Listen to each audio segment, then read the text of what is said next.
just a matter of time before we get better. And I was tremendously surprised by the strength of their emotion when I said that, and I couldn't quite understand it. As an American, it was just like, well, it's just a soccer game, but to them it was so much more, and so I decided to make a film about it and look at the history and look where we are now, and maybe look a little bit into the future. Well, let's take a look at this clip. You guys are in Mexico City, and then maybe you can tell us all about it. So we could roll that clip, please. This should be good. Yeah. It was fun. You guys excited about the game tonight? Yes, what game? U.S.-Mexico. Anybody excited about the game? What game are you talking about? U.S.-Mexico. Soccer Mexico? Yeah. Where's it at? I mean, here. They're playing here?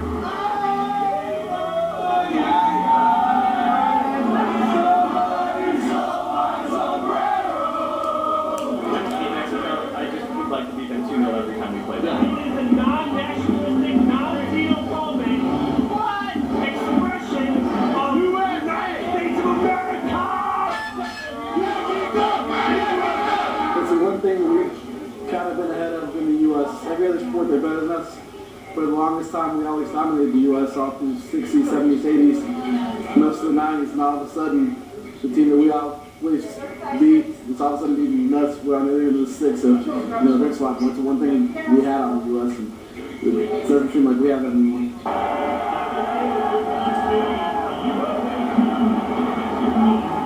So, Mike, tell me, did you hire those guys at the beginning of that clip? Because that was something else. You know, you have a World Cup qualifier in your town, and these people are like, what game? You know, we were amazed.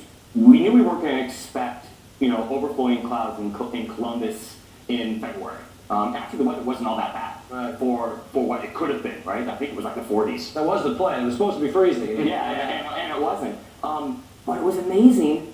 Regular people on the streets had no clue there was a World Cup qualifier that night, that day, and you contrast that with when we were down in Mexico City at Azteca, and in the middle of the week, the whole town was shut down in a 1 o'clock game, and everybody from, street vendors to kids walking down the streets to people who didn't even really care about soccer were thrilled about the game and were talking about the game, and the contrast of the two places and the cultures of soccer, which is what our film is really getting about, was startling. Is there a lack of advertising by U.S. soccer? Because, I mean, Columbus is almost the home away from home for U.S. soccer right now. Well, let's not go that far, but...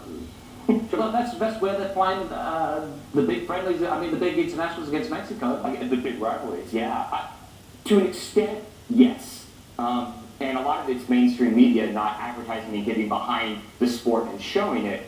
But at the same time, it's just, I don't know if the American soccer fan and the society in general get all that amped up about a qualifier. Well, here's the thing, and we used to argue this as players all the time, and we would say, well, where's the game? And they would say, well, it's in Boston. And then we would say, why? And then they would say, well, because there's no Mexicans there. And then there was a ton of Mexicans there. And then you go to Columbus, and that's the logic. And from a player's perspective, we wanted to play them every time at the Rose Bowl. And my feeling is, bring them in, let's beat them, and that's an event. That's an event that makes the news, and it's not, oh, let's go hide in Columbus. Let's go hide over there in Alabama. Let's go somewhere where we can just go under the radar. Screw that. So why don't you soccer then do it at the Rose Bowl every single time? I don't organize these things, Nick. I just complain about them after they're over. I mean, is there a fear of getting beat at the Rose Bowl in front of possibly, and this feeling of this isn't a home game. I got news for you. It's not going to be a home game no matter where we go. So it's just plan. Well, when did you ever feel at home in the U.S. then? Well, I'm playing against Mexico? Yeah. Because that's never. And the one game that I think we will all go back to is in 1994. They were our last game on our schedule before we had the World Cup at home. And there was nothing American about that whatsoever. We beat them 1-0, and trust me, we celebrated a little bit harder, a little bit longer, and that's mainly because they set off our fire alarm at about 3:30 in the morning because they found out what hotel we were in.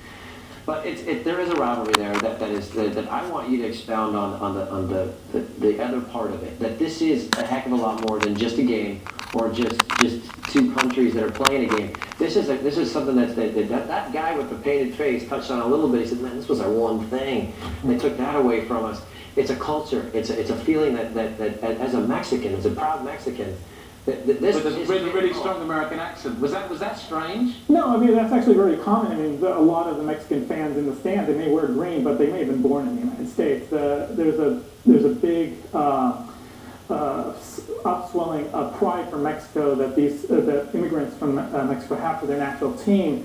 It was mentioned by some of the people we interviewed that for a lot of them, when they were living in Mexico, they never got to see their national team play. It's in the United States they get that opportunity because if the games are only in Mexico City, if they're from Guadalajara or from Monterrey, they're not going to get a chance. But the Mexican team plays more in the United States than it does in Mexico. To be fair, they've been exploited, I think, to a certain extent. They play so many games that the other thing that I think is interesting, and I remember one time I was watching a game with my dad, and I'm long retired and whatnot. It was Mexico against the United States, and we were watching it from a bar. And the dad was the one saying, "Oh, we're going to kill these guys today. We're going to kill them." And the kid turned around and said, "Dad, aren't we American?" And he said, "Yes, son, Mexican-American." And that was the answer. But there's a generation gap now, which, if you're American, you love winners. And if you're a Mexican-American kid, who do you pick? When you live here and you've only lived here, who do you go with? And you're going to argue with your dad. Is that the fact that we're beating them more than they're beating us? Is that changing? Yeah. Oh, go on. Yeah, there's a story of some friends and some families up in Santa Rosa, and one particular family, there are twins, twin boys. They're about 25. One of them roots for Mexico. One of them roots for the USA, and their parents were born in Mexico, and it demonstrates this Mexican-American identity conflict that's happening because it's a sense of, some of them say, no, I'm American, I'm born here, I work here. Others, there's that ethnic pride. Right. There's that cultural pride. Well, we understand as players, it happens so often that whether it would be El Salvador or Guatemala or Honduras, or Costa Rica for that matter, it really didn't matter. But when we played against, in a home game against Guatemala, let's say, and these are Guatemalan Americans living in the United States, and they boo our national anthem, and we recognize that as their opportunity to support their country. We do that. You times that times 20, and it's Mexico. I've never ever understood. You just take it to a whole new level. So we're going to take it to a new level. When we come back, we will go to the Azteca, and there's a great clip. But we're going to leave you with your pictures and a great tune, Khalifa. Go to iTunes. It is coming out tomorrow. Khalifa, it's a great tune.